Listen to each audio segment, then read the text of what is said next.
Welcome to the show, everybody. How you guys doing? This is the Beer Snobs, and you're at Daemon's Corner. And this week, alumni of the original Beer Snobs show, Big Rob. Hey, how you guys doing tonight? We're doing pretty good. How you doing?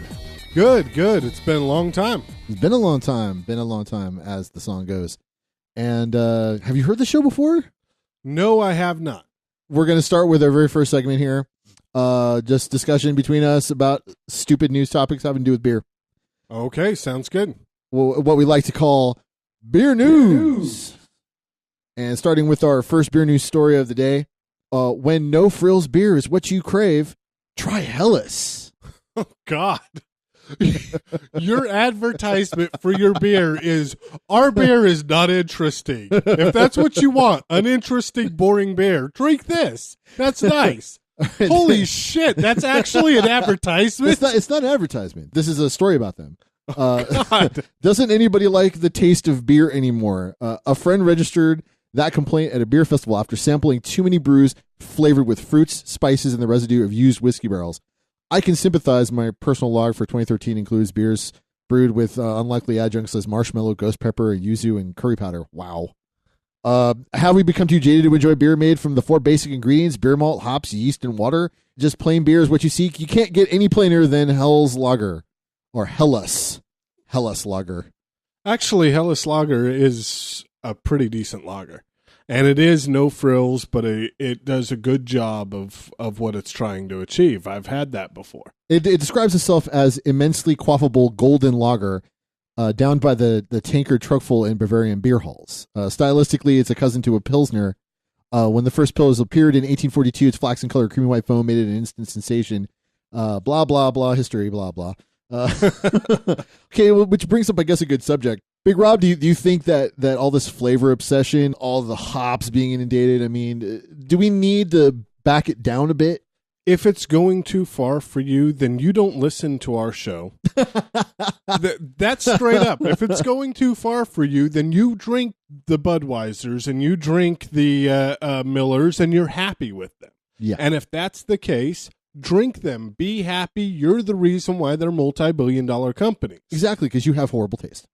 But if you want something that tastes good, then you go to these more interesting beers and more intriguing things, and you get something that you can actually discuss. I mean, Helles, you could say, yeah, it's a decent lager. What else are you going to say about it? Nothing. It tastes like frickin' lager. That's it. Yep.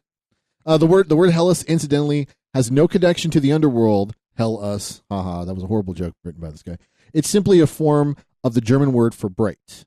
This hasn't stopped some American brewers from making sinister puns, doing their own Helles lager styles.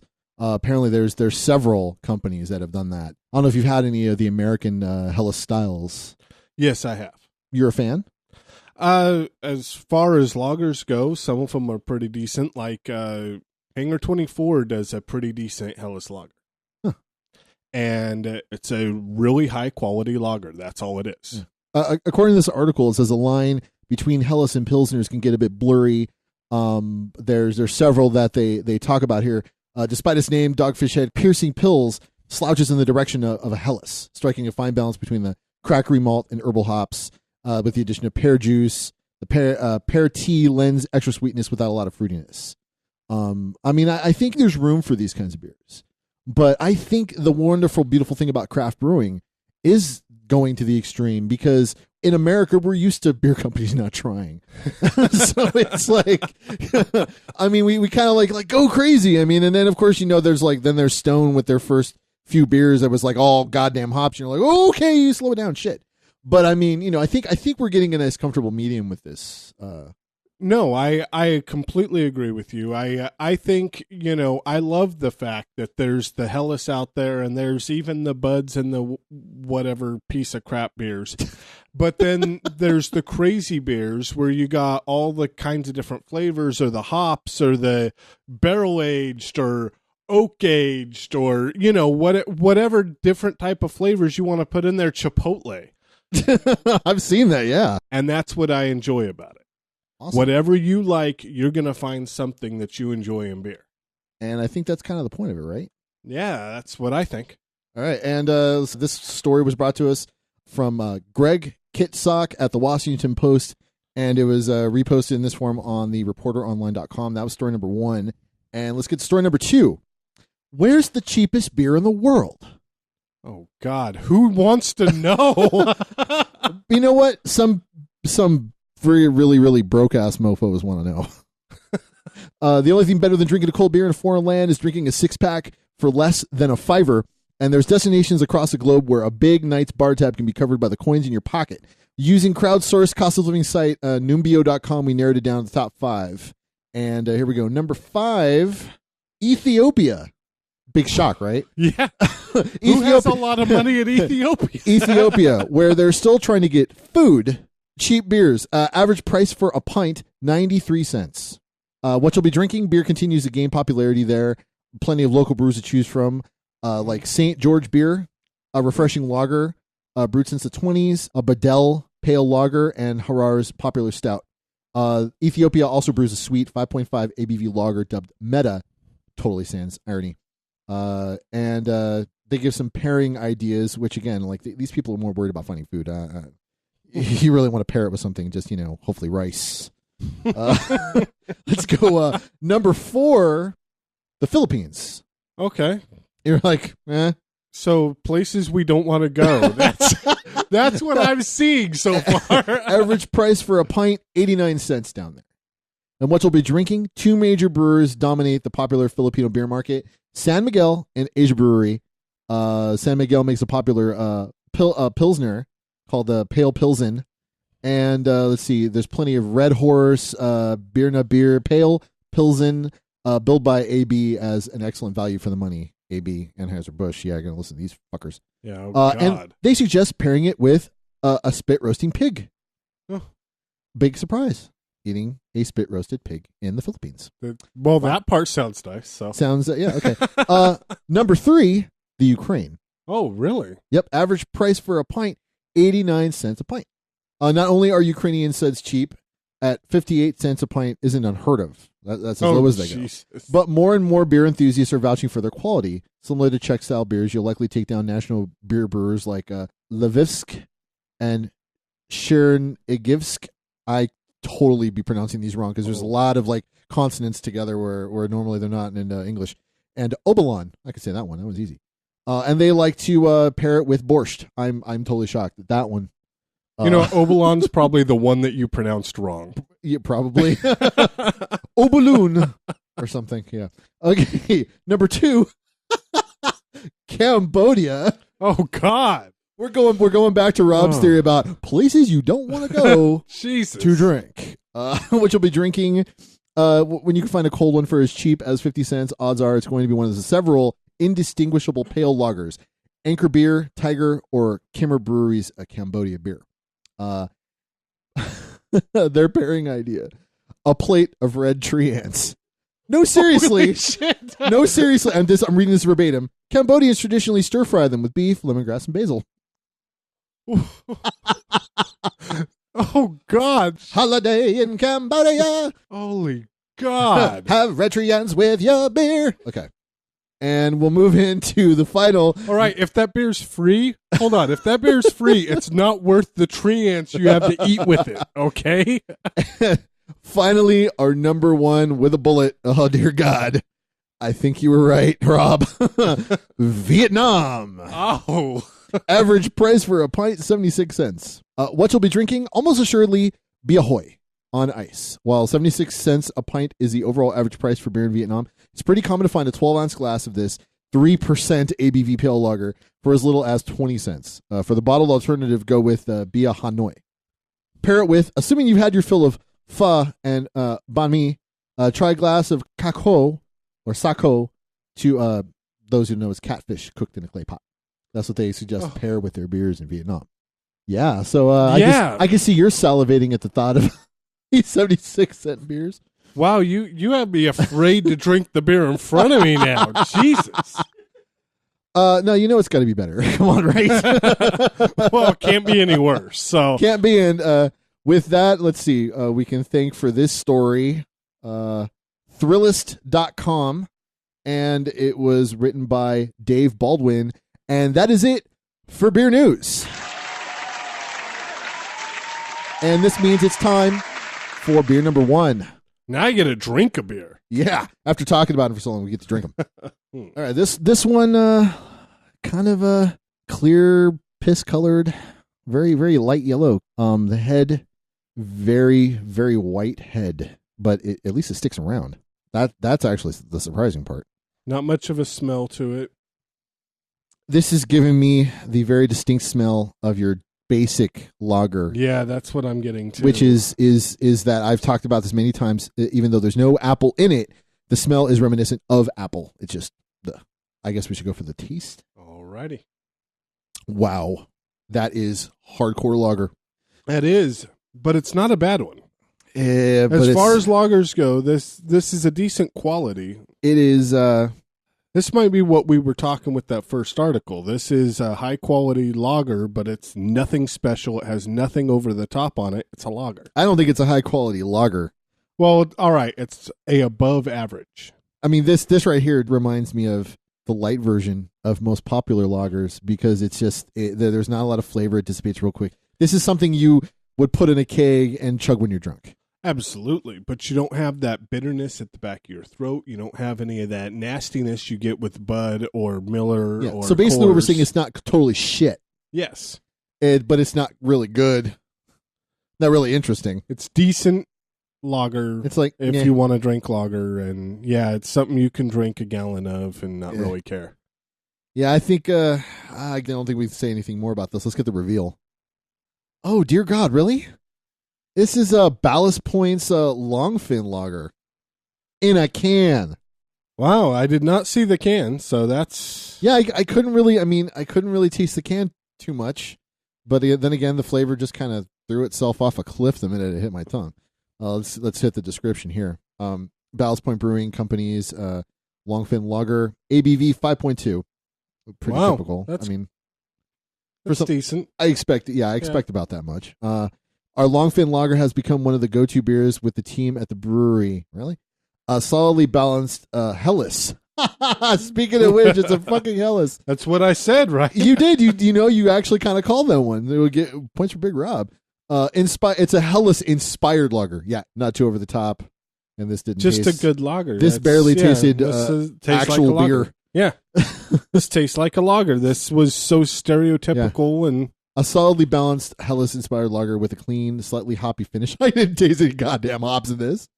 That could easily fit in at any German beer garden, doubtful. We think it's perfect for enjoying on the beach.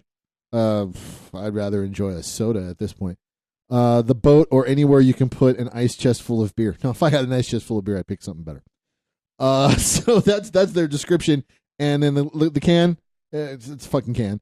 White can. With gold labeling decoration above the Ballast Point logo, which is just the letters, block letters in red, and then a little blue on the bottom, just to make a third color appear that describes it as Longfin lager.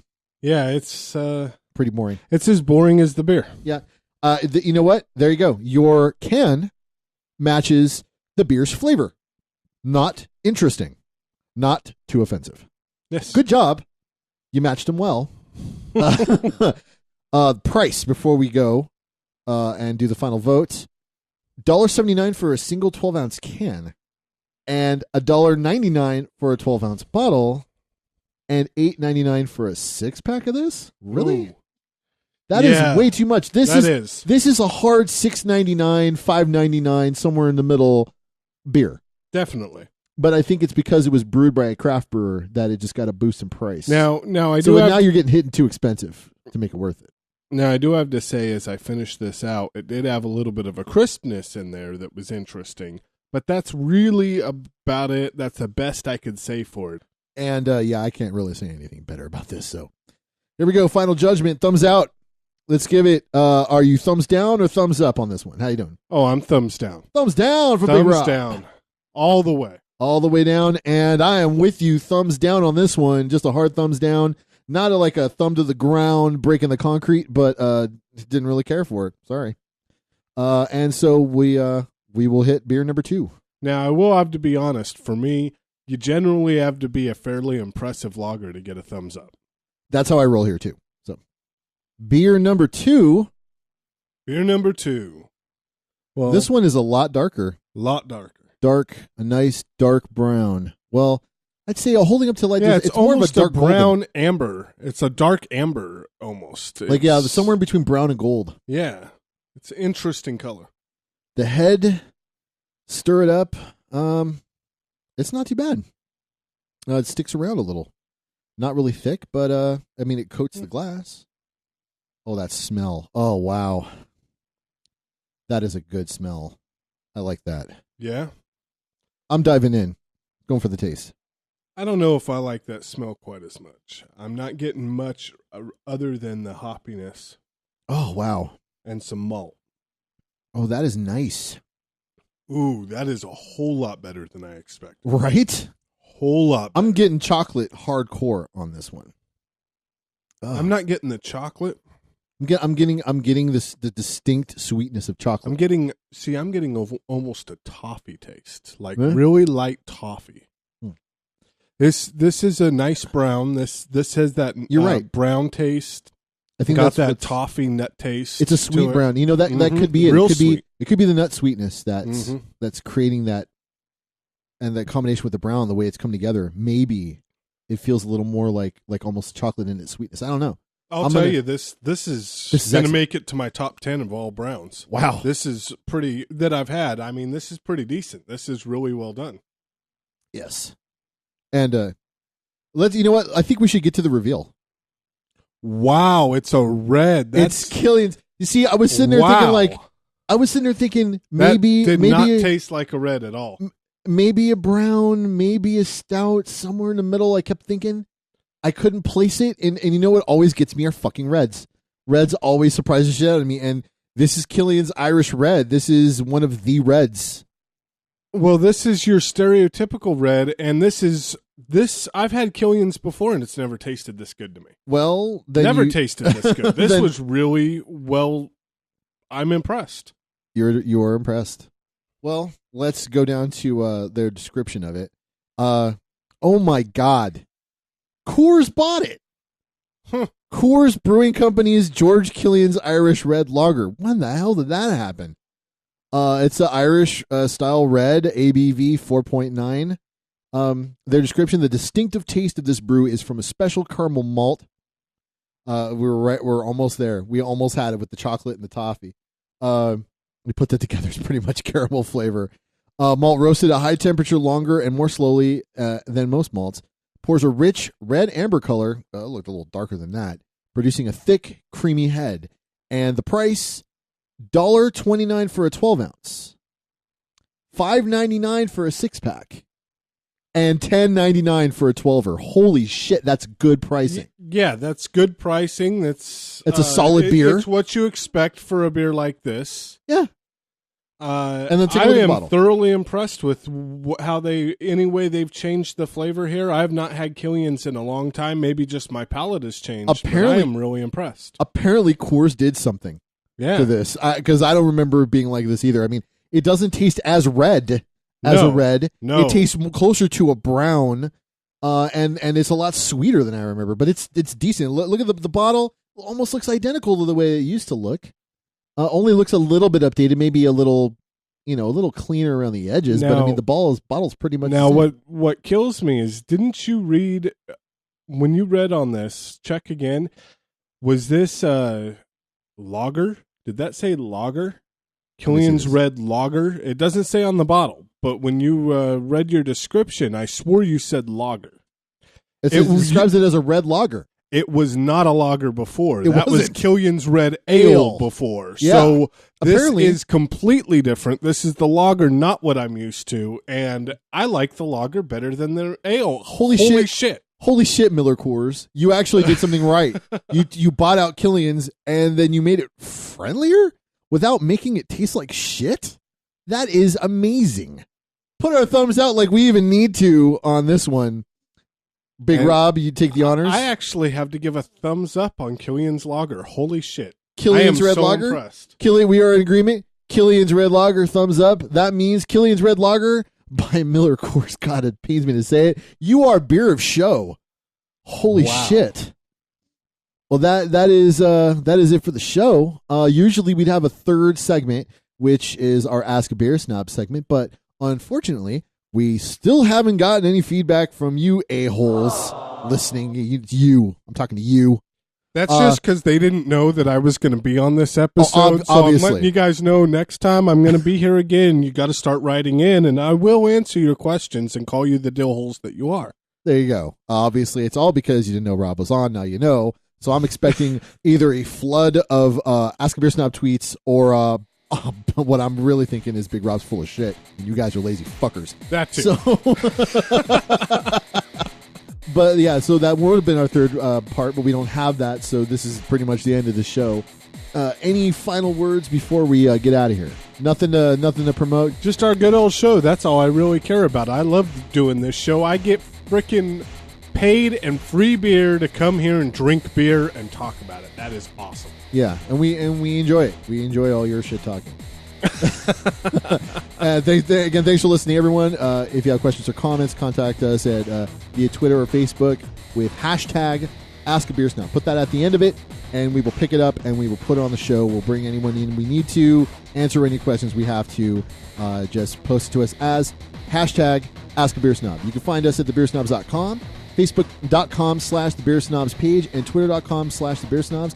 Also subscribe to us on iTunes, Stitcher, and YouTube.com/thebeersnobs. And that is the end of the show. Thanks for listening, and we will see you next time. Peace out. Auf Wiedersehen.